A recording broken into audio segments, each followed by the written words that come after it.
I received the text telling me my car was downstairs.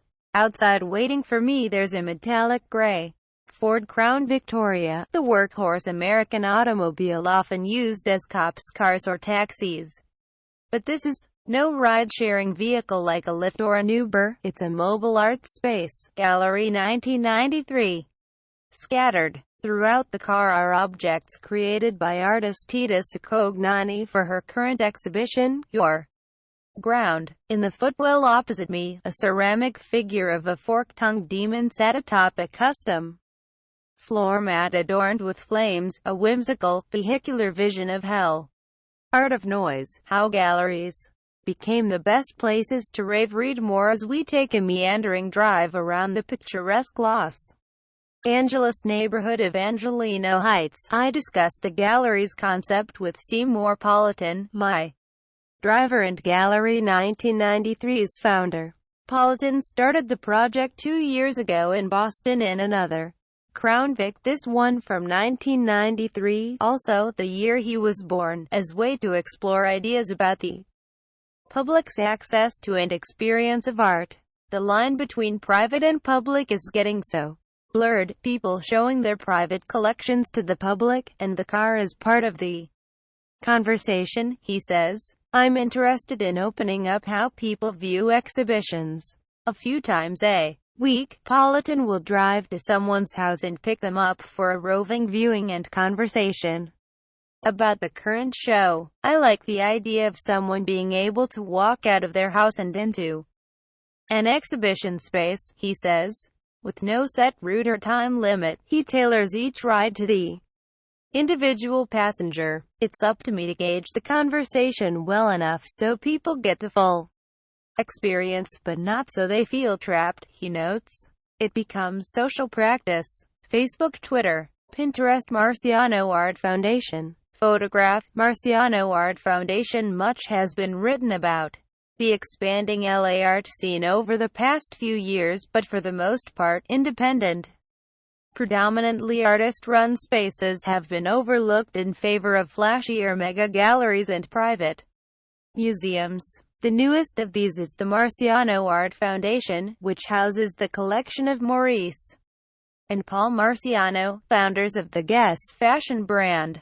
Located in the former Scottish Rite Masonic Temple on Wilshire Boulevard, the building has been thoughtfully repurposed by architect Kalapit Yandrasast of Y, who retained the temple's original charm while carving out spaces for contemporary art. The collection itself is less impressive, featuring much of the same or similar blue-chip art that can be seen across town as the Broad, another recently founded museum also built around a private collection. On the flip side of this high-end artistic flowering, several unconventional DIY spaces have cropped up around LA, challenging the hegemony of traditional white-walled institutions. Gallery 1993 will be joined by another four-wheeled art space when Gas, a repurposed delivery truck, opens its doors this fall.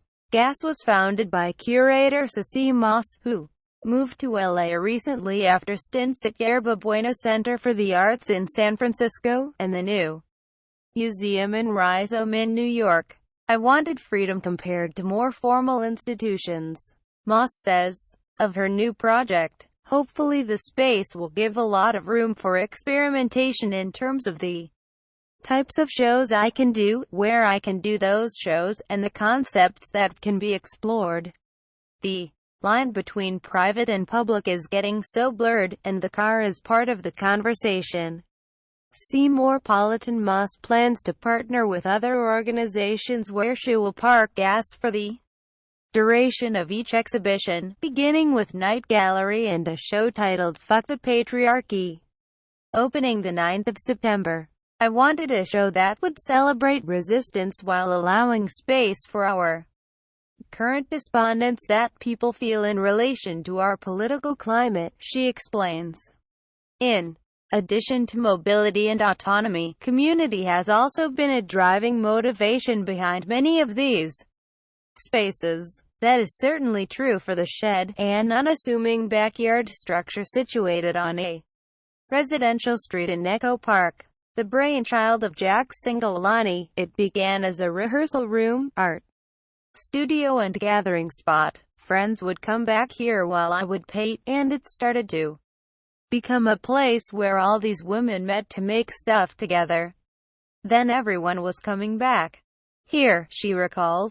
For the past year, the shed has been home to several underground art and music shows, including an installation of 3,000 pounds of clay by artist Daniel Schubert, and a record release by high-energy punk rap group O9909 that drew hundreds of people.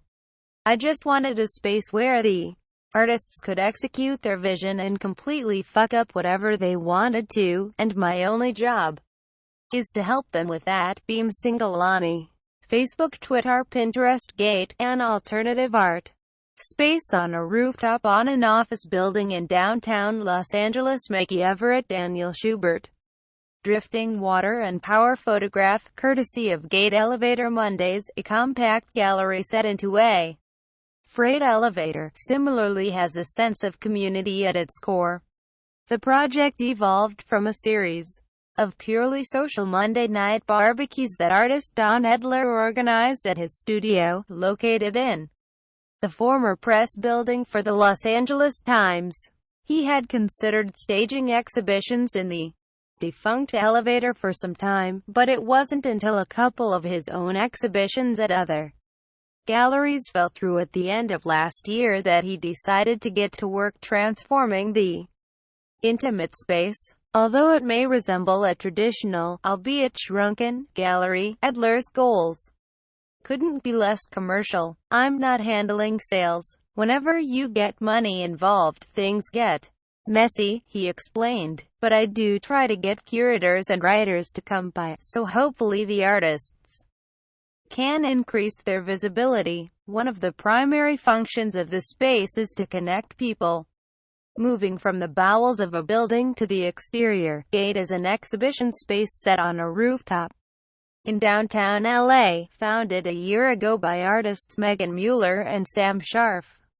Much of the work shown is site-specific, engaging with its surroundings, such as a video projection of the sunset shot from the roof by Teresa Sterner that played in reverse at dusk, going from black to bright as the actual sun dipped below the horizon. The challenging nature of the outdoor space also provides a certain amount of freedom and invites experimentation. We have the ability to execute ideas very quickly, to create knowledge based on experience as opposed to hypotheticals, says Mueller.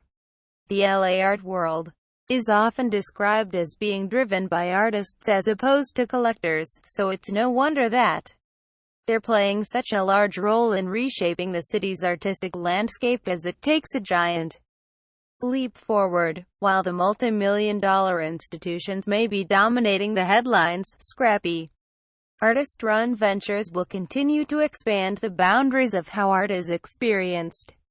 I'm always interested in how non-art world people view the project, Politan said from the front seat of his Crown Victoria. One thing that doesn't interest me is turning this into a white-walled gallery.